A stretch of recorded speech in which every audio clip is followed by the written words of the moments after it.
right now, I love comedy, but specifically when I get to perform in between two American flags, I feel a little bit extra patriotic, That's why at the end of every single joke, I'll do a little salute. I'm just kidding, I'm Mexican, I'm not going to do that. It would be disrespectful to my country. My dad he's a Mexican guy. He's actually he's an interesting character. He's a doomsdayer that doesn't prepare. He just doomsdays. Yeah, it's like a pretty big buzzkill, I was dating a girl one time, and he told me that I should enjoy it while it lasts. And he was like, soon people are going to be on the streets. I'm like, Dad, just pass the salt. I'm begging you. I'm not asking for much. I think he's kind of hoping for the downfall of the United States a little bit. He's like maybe if the United States collapses, maybe Mexico will get Texas back. Retributions.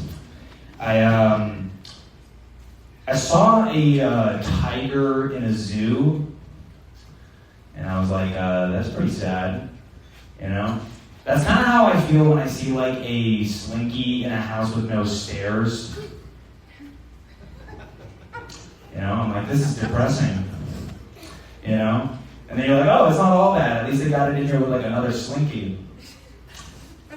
They can get together, mate, have a baby. You guys know babies? He's looking elsewhere. I think he's confused. I think he's like, there are two American flags next to him. This is very patriotic comedy. You might not be able to tell by looking at me, but one time I was born. What are you gonna do? I was born. I had a weird doctor. My doctor was super weird. When he pulled me out, he lifted me above his head and sung the theme song for The Lion King. But he couldn't really sing it right because my umbilical cord was in his face. I know, you guys are eating food, that's disgusting. Let's see here. Sorry, I don't need to do this to you guys.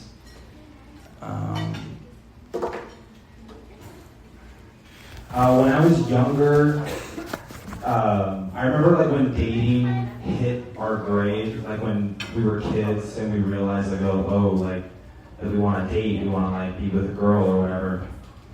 We were on a field trip to this farm in upstate New York, and there was this recess period that happened right before lunch, and everyone decided during this recess period that they were going to pair up with people.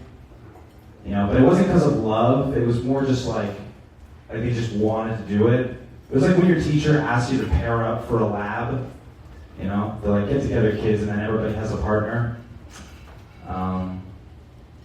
And I didn't get one because I was inside setting up for lunch. But by the time I came out, everyone had a love partner and a love interest. I was like, hey guys, what happened? It's yeah, everybody's dating now. I was like, is there anybody left? They're like, no, it's all booked up. I got screwed. Even the cows were like, he got screwed. I'm glad the cow part worked. I was excited about that part. Nothing else, though.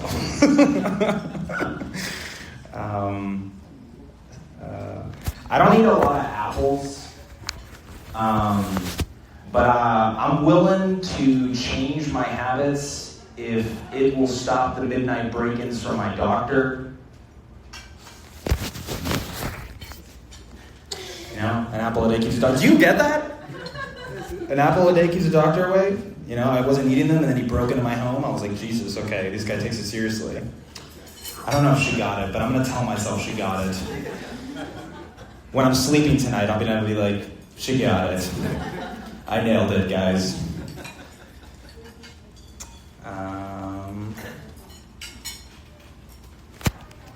So I believe every person has a villain origin story that determines how they behave in everyday life. I feel like mine is silly though. Other people's villain origin stories are my parents neglected me, so now I have and how I work with kids because I don't want them to experience the pain that I had as a kid. My villain origin story is my father's ADHD, which is just like a silly thing, you know? They're like, my parents neglected me. I'm like, my father didn't finish mowing the lawn. He halfway through mowing the lawn, he tried to start a Japanese hotel business. Like, you gotta finish the lawn before you do a business. Oh boy. What are you gonna do? What are you gonna do?